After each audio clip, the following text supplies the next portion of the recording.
Salut les jeunes cyclistes dynamiques, ça ne vous aura pas échappé, cette année, à Noël, beaucoup de trains TGV ont dû être annulés à la suite d'une grève des contrôleurs SNCF. Pour contourner ce petit problème, j'ai décidé de me rendre à mon réveillon de Noël à 450 km de chez moi en associant trains régionaux et correspondance à vélo. Allez, je vous emmène.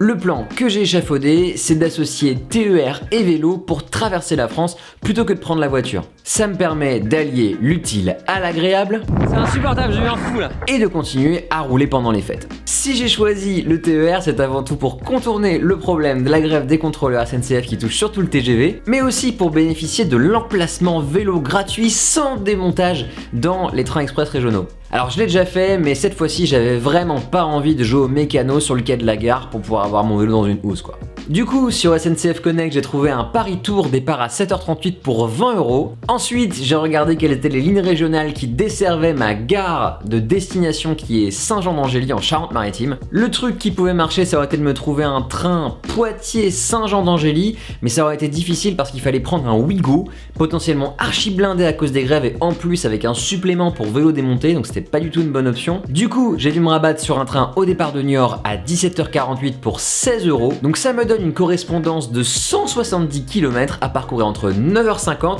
et 17h48, soit environ 8 heures, pause déjeuner comprise. Bon, ça me paraît faisable. Niveau météo, il allait pas faire très froid, aux alentours de 10 degrés avec un peu de pluie et du vent de face tout le long. En matière d'équipement, j'ai choisi de porter un cuissard Castelli Tutto Nano, qui est pas trop mal en termes d'isolation thermique, je dois dire. En haut, je porte un sous-maillot de ski que j'ai trouvé chez Decathlon, histoire d'être sûr de n'avoir pas froid de la journée. J'ai mis des chaussettes Giro en mérinos qui sont super chouettes pour le froid. La veste Castelli Perfetto que je porte tout l'hiver, qui est un peu déperlante et qui tient quand même pas mal chaud en plus d'être super stylée. La petite nouveauté cet hiver, ce sont les surchaussures Spatswear Roadman. Alors la vidéo est pas sponsorisée du tout, mais jetez un œil à cette marque, je suis vraiment bluffé par l'isolation thermique de ces surchaussures qui sont en néoprène. C'est vraiment pas mal du tout. Pour éviter d'avoir les cheveux trempés de pluie, j'ai une petite gapette Team Foudre. Pour être le plus visible possible sur la route, j'ai un petit coupe-vent fluo sans manche Van Rysel avec pas mal de surface réfléchissante. Et enfin, dans la poche, en cas de grosse drache, j'ai pris un impair DHB, on sait jamais. Allez, je suis prêt, y a plus qu'à. Alors, premier tour de roue ce matin, on est le 24 décembre et le premier truc que je me dis c'est qu'il fait bon. Regardez, j'ai pas de gants. Je pense que je vais pouvoir rouler sans gants au moins jusqu'à la gare. Alors du coup, première étape du voyage, gare d'Austerlitz. Je vous rappelle, on va à Saint-Jean-d'Angély, c'est une commune en Charente-Maritime. Donc habituellement pour y aller, si je veux y aller en train, il faut que je fasse Paris-Niort en TGV depuis la gare Montparnasse et Niort-Saint-Jean-d'Angély avec un TER depuis Niort du coup. Et là c'est très particulier parce que déjà je change de gare de départ. Ça m'arrange parce que c'est plus près de chez moi, la gare d'Austerlitz. Je sais pas du tout à quoi ressemble le train. Visiblement c'est lui. À l'ancienne. On va essayer de trouver là où il y a de quoi mettre des vélos. Ça a l'air blindé. Ça a l'air archi blindé. Apparemment là il y a écrit vélo.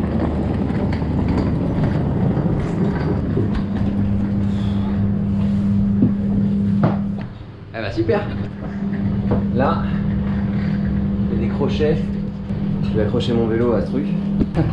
Le crochet il est trop petit pour les roues de 50 mm. Alors attendez, je reprends juste après, je dois le mettre devant. Du coup, les crochets étaient trop petits. Du coup, deuxième meilleure option. Voilà, je l'ai calé avec la roue avant et la selle là. Ça a l'air de tenir. J'espère que ça tiendra pendant le voyage. Je vais attendre que tout le monde s'installe et après je vais me poser dès que j'aurai. Tout le monde sera là.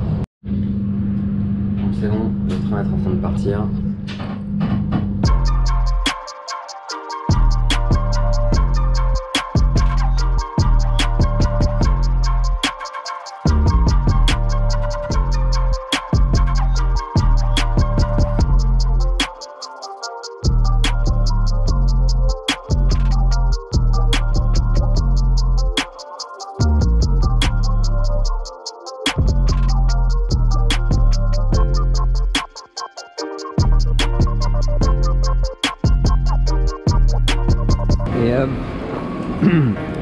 après avoir pioncé 1 heure assis par terre et avoir profité un peu de la chaleur dans la voiture, en fait en gros il faisait vachement froid sur la plateforme et plutôt bon. J'étais assis sur le siège. Je suis à la gare de Tours. Voilà. Donc là ce que je vais faire, c'est que je vais quand même prendre mon temps. Je vais prendre un café, parce que j'ai pas eu de café tout à l'heure. J'avais fait exprès pour pouvoir dormir en fait. Comme ça j'ai pu terminer un peu ma nuit dans le train. Et après, bah là il me reste 8 heures pour arriver à Niort. Donc ça devrait le faire, je pense, 8 heures pour aller à Niort. Il y a 165 km. Mais d'abord un petit café. Allez, c'est parti. C'est bon. On a le café. Pour le moment, la météo elle est bonne. Il fait un petit peu frais et je me suis rendu compte que j'avais pas mes gants sur moi. Alors soit je les ai oubliés à la maison, soit je les ai perdus. Mais du coup, j'espère que je vais pas avoir trop froid aux mains.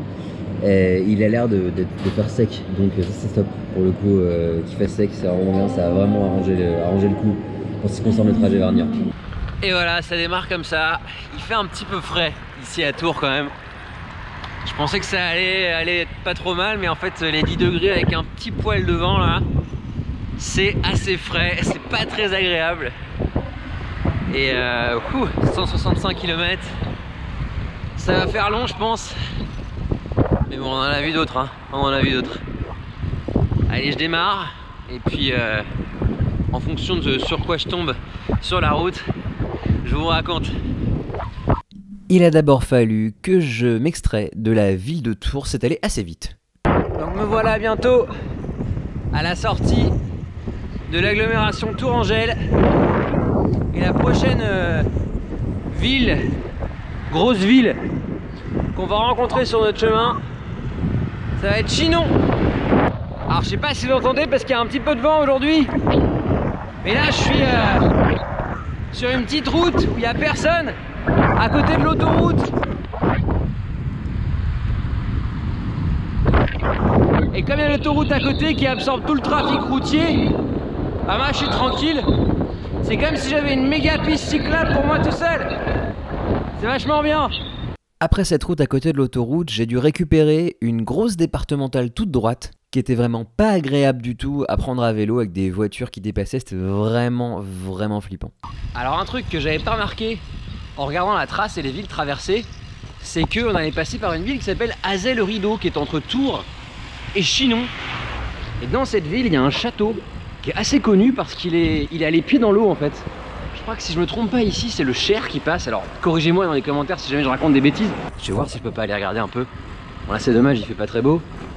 Mais ça doit être super joli même en hiver. Allez, direction le château d'Azay-le-Rideau. Alors du coup j'ai ma réponse, le fleuve qui passe ici c'est pas le Cher, c'est l'Indre. Donc voilà, me voilà corrigé et puis on va voir un peu si on trouve le château parce que je sais pas du tout où il est. Donc on va... Oh bah regardez, il est juste là en fait. On va aller voir ça de plus près. Alors c'est bon, on est devant les grilles. Malheureusement comme mon temps est compté, j'aurai pas l'occasion d'aller voir d'un peu plus près ce magnifique château qui est franchement super bien entretenu, regardez. C'est vraiment beau comme tout, je kiffe. Là ça me fait penser, en fait là je suis limite sur les routes de la Loire à vélo, je sais pas s'il y en a qui connaissent, et des gens qui connaissent. N'hésitez pas à me parler de votre expérience dans les commentaires si jamais moi vous avez déjà tenté la Loire à vélo, mais en fait ici il y a quand même pas mal d'infrastructures cyclables pour pouvoir accéder et pouvoir visiter ces magnifiques endroits. Bon allez, c'est reparti, direction Chinon, on est à peu près à 25 km. Et après je pense qu'on fera, je sais pas si on fera immédiatement la pause déj, mais je vous parlerai un petit peu de ce que j'ai amené pour manger. Retour sur la grosse départementale, cette fois-ci direction Chinon, encore une fois à serrer les fesses pendant 15-20 km quoi. Et on arrive à l'entrée de Chinon, après 30 bornes de grosse départementale à 3 voies alternées là. Je suis pas mécontent d'arriver en ville quoi. Ça commence à être un peu usant. En plus la route, comme on arrivait dans le vignoble de Chinon, ça commençait à devenir sacrément vallonné. En fait c'est une grosse route toute droite avec des cuvettes tout le temps. C'est à la fois casse-pattes et un peu flippant du fait du trafic. Ok, je suis bien content d'arriver à Chinon.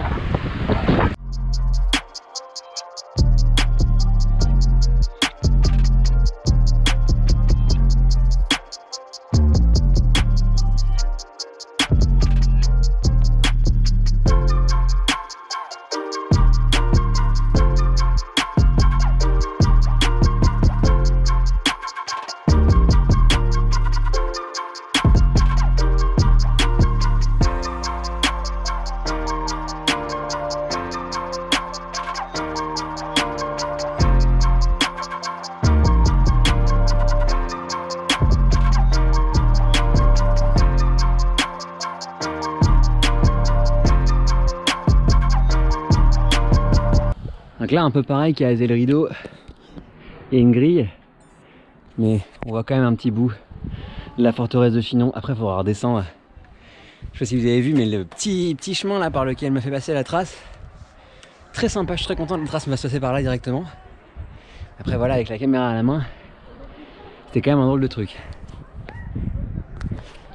Ici Chinon. Yes. Allez, on a fait 40 bornes, il en reste encore 120. Peut-être manger un petit bout, juste une petite barre, puis repartir. Allez, on va en bas, on va voir s'il y a pas une place pour se poser un peu. Bon, du coup, en traversant Chinon, j'ai rien trouvé de spécial. Du coup, j'ai continué sur la trace. J'ai trouvé un petit banc là qui est derrière moi. Je vais pouvoir vous parler un petit peu de ce que j'ai emmené à manger aujourd'hui sur cette sortie de 160 km. Alors, pour commencer, j'ai pris des bars qui vont me servir un petit peu à manger régulièrement pendant la sortie. Donc, je vais vous en montrer une. Voilà, j'en ai pris 4 des comme ça. Ce sont des Cliff Bar Peanut Butter Banana. Alors, j'aime pas trop la banane, mais c'est pas grave, il y avait ça à la maison. En plus, c'est ce que j'ai pris. J'en ai pris 4. Chacune de ces barres fait 262 calories par barre, ce qui est vraiment pas mal. C'est-à-dire qu'en gros, là je consomme à peu près 500 calories à l'heure. Ça veut dire que si j'en mange 2 à l'heure, j'absorbe exactement ce que je consomme sur le vélo. Seulement, manger 2 barres à l'heure, c'est un peu idiot, parce que c'est un peu écœurant et parce que ça fait quand même, ça remplit pas mal le ventre. Du coup, j'en mange à peu près une par heure et demie. Ce qui me permet de bien gérer le truc. Là, j'en ai pris 4. La sortie va durer 6 heures. Du coup, je vais en manger 4, peut-être 3, peut-être 4, mais probablement je vais manger les 4. En plus de ça, parce que comme c'est une sortie très longue et que ça fait longtemps que j'ai pas fait de sortie aussi longue, je me suis pris de quoi faire une pause déj. Alors là, ça se passe... Bonjour. J'ai mis un coup de klaxon pour faire bonjour.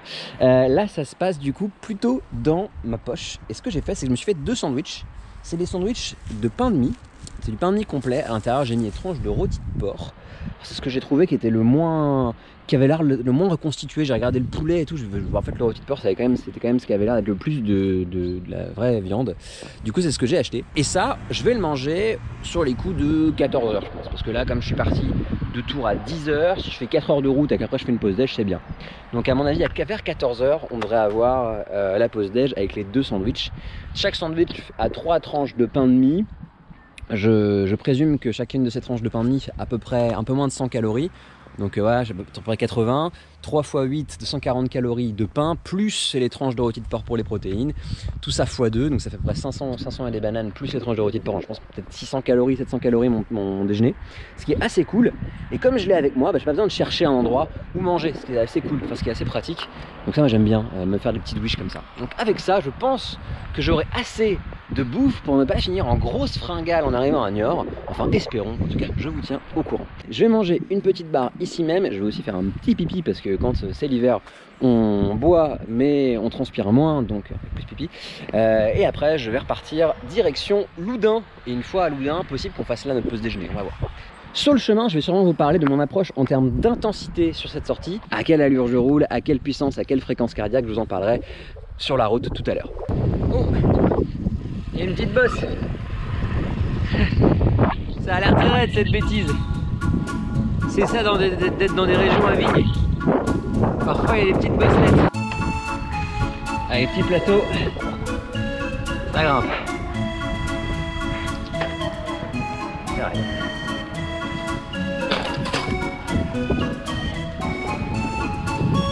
Tout à gauche là.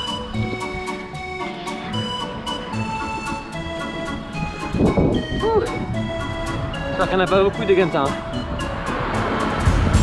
Je voulais vous parler un petit peu de ma gestion de ce trajet. Compte tenu de ma moyenne à l'entraînement en ce moment, qui est entre 25 et 28 km/h, j'estime que je vais terminer ce tour Niort à 6-7 heures de route. Donc sur cette durée, je devrais être capable de maintenir une intensité de type endurance basse, plutôt au bas de ma zone 2, dans un modèle à 5 ou 7 zones. Du coup, ça me donne une fréquence cardiaque cible autour des 150 battements par minute et une puissance cible autour des 160 à 180 watts. Ça, c'est pour le plat, et sur les bosses, je m'autorise à monter un peu plus fort, mais jamais au-dessus de ma FTP, qui est autour des 290 watts en ce moment. On verra ce que ça donne sur la durée. Ça fait très longtemps que je me fais de sortie aussi longue, du coup je pourrais avoir des surprises. Sur la route de Loudun, je suis pas mal extrait de la circulation, mais il commence à y avoir beaucoup de vent, ça commence à être dur. J'ai trouvé un petit banc, ça c'est pratique les bancs dans les villes. Je sais qu'il y a... Donc ici il y a le banc, je vais manger là. Et là-bas, là, je sais pas si vous voyez, mais il y a une boulangerie. Et à mon avis, la boulangerie, ils font du café. Donc je pense qu'après avoir mangé, je vais me faire un petit café, histoire d'avoir un petit boost d'énergie pour pouvoir passer ce mi-parcours là. C'est un peu dur là, je dois dire à la moitié. Allez, je vais manger et puis je vous reprends, on va essayer de se prendre un café tout à l'heure. Bon, ça ressemble à rien, mais ça se mange. Allez, let's go. J'ai l'impression de manger du carton.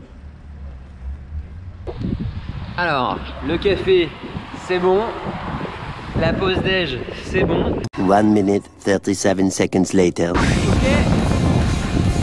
On arrive à 80 bornes parcourues. On a un peu plus de la moitié. Il reste environ 75 km. Et le vent, c'est pareil, voire pire. La pluie va recommencer.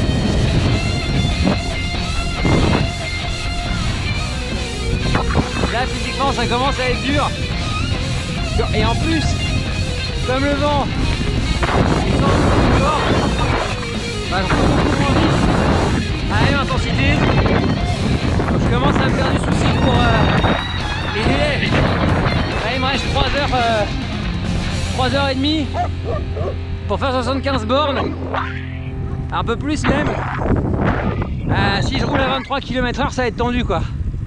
Va peut-être falloir mettre un coup d'accélérateur, peut-être sur la fin ou maintenant, on va voir. Quoi qu'il en soit, vous êtes obligé d'augmenter un peu l'intensité. Ah, franchement, c'est pas ce que je voulais faire, mais chier. Allez, courage. Malgré la galère, il y a quand même des trucs jolis à voir ici. Regardez.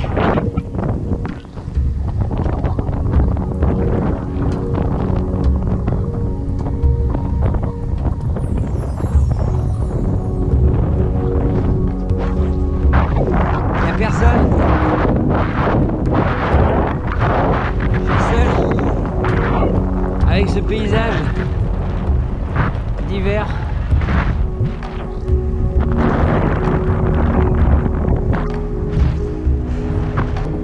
Je sais pas si on peut parler de découverte, mais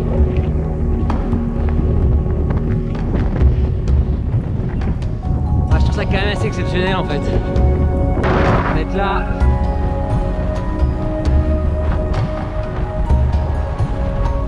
Seul.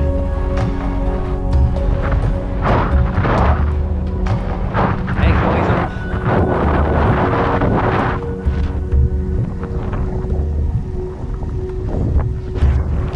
C'est chouette. Allez, ça y est, on a fait 100 km.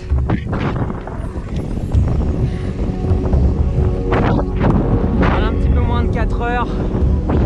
Là, clairement, il nous reste 3 heures pour arriver à Niort et plus question de faire de pause.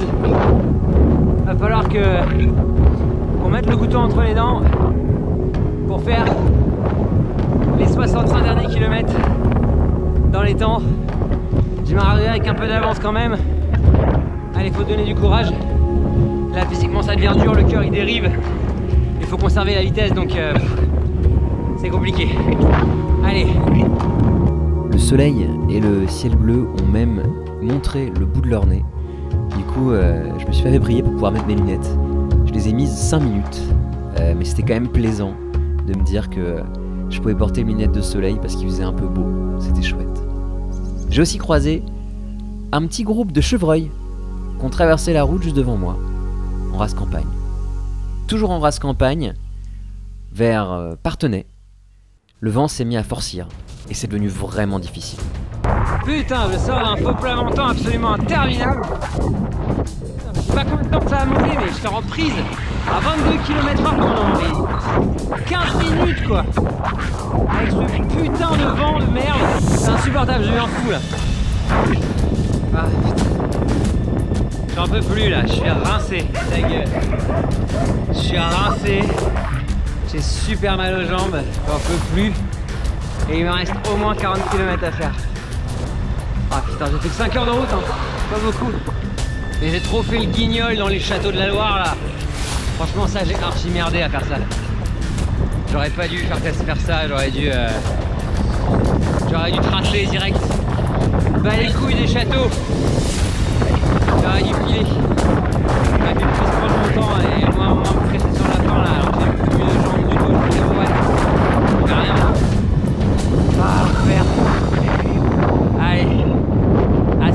45 bornes à avoir.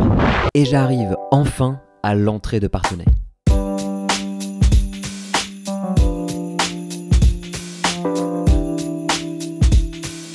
Fait encore un peu de tourisme.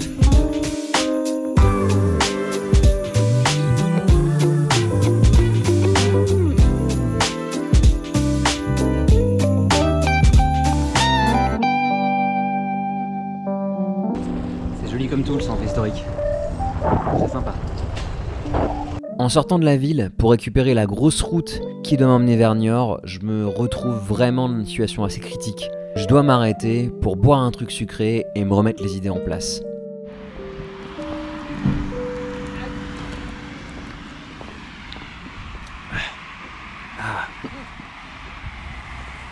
Putain.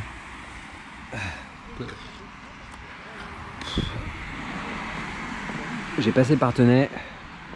Je vais m'arrêter pour acheter à boire. Je suis rincé, complètement sec. Peut-être avec le sucre dans le coca et la caféine qu'il y a dedans, ça va m'aider.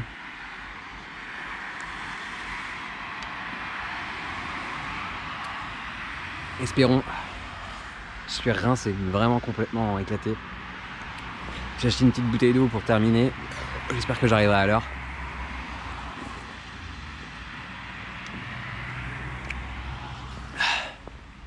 C'est dur. C'est dur si tôt dans la préparation là, de faire ça.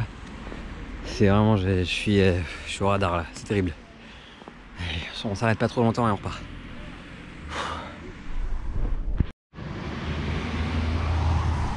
Allez, il me reste 1h30 pour faire 30 km. Faudra du courage, mais ça risque de le faire, mais il faudra du courage. C'est parti, allez. La caféine, le coca, c'est parti. Voilà, mais c'est le tracé m'a envoyé sur cette route. Je peux juste pas dévier quand j'ai pas le temps. Je suis vraiment sur une route horrible. Avec aucun intérêt quoi. Je déteste. Ah quelle galère la fin là. J'en peux plus. Je commence à tomber. Et je viens de voir un panneau 19 km pour Niort. Allez, allez. Il reste en max 40 minutes. C'est pas fait encore, hein. On continue à pédaler. Faut pas avoir de problème technique. Voilà, c'est les seuls trucs qu'il faut faire. Faut me donner du courage. C'est putain de dur. C'est horrible. Je conseille à personne de prendre la route de Parthenay à Niort. Je vous recommande absolument pas. Genre à 0%. Pas agréable du tout. En tout cas, vu que le vent a légèrement tourné, ou bien que moi j'ai tourné, regardez les éoliennes. Et qu'en plus, sur cette route, malgré le fait qu'il y ait beaucoup de trafic, la surface est quand même super bonne, et ben j'ai une super vitesse. Là on est à plus de 30 km/h pour 175 watts. C'est pas mal. C'est mieux que tout à l'heure. Ça me rassure pour arriver dans les délais. Ça me rassure pour arriver dans les délais quand même. Allez, rendez-vous à Niort. Maintenant je le sais, c'est sûr. Je ne vais pas manquer mon train à la gare de Niort. Et j'en profite pour poser mes pensées face au soleil couchant. Si j'avais parcouru le même trajet en voiture, est-ce que j'en aurais gardé un souvenir aussi vivace? Est-ce que je me serais souvenu à quelle station-service j'ai pris un café et fait le plein de carburant? Probablement pas. C'est dingue, la manière qu'a le vélo de prendre quelque chose d'ordinaire, une route toute droite dans une des régions les plus plates de France, pour le rendre tout à fait extraordinaire, fabriquer des souvenirs qui n'auraient sans lui jamais existé. Ce 24 décembre, j'ai échangé une galère contre une autre, mais cette galère-là, je pourrais m'en souvenir avec plaisir et avec fierté. Mon périple touche ici à sa fin, avec lui une journée de souffrance sur la route. Je suis arrivé à Niort et mon train part dans 20 minutes. C'est bon, je suis arrivé à la gare de Niort. We did it, comme dirait Dora l'exploratrice. C'est une sortie de 169 km du coup. 6h30 j'ai mis. Sur la fin, heureusement, il y avait un peu moins de vent. En tout cas, je sentais moins le vent. Et c'était un poil plus agréable. Et mon train, c'est le TER qui est de l'autre côté. Donc, il faut que je descende. Je me suis pris un petit chocolat à la machine. Un bout de choco. Histoire de me récompenser un peu. Putain, c'était dur, hein. Le mental, à un moment donné, j'ai déraillé complètement, mais complètement déraillé. Ça allait pas du tout. Puis quand j'ai vu que ça redevenait possible, c'est redevenu plus facile dans la tête. En plus, ça roulait mieux. Ça roulait plus vite. Donc c'était moins frustrant, moralement. Et là, moi, je suis vraiment content d'être arrivé. Je vais me poser dans le train. Je suis sûr qu'il n'y aura personne dedans. Ça va être trop bien. J'ai tellement hâte. Je vous fais un débrief après.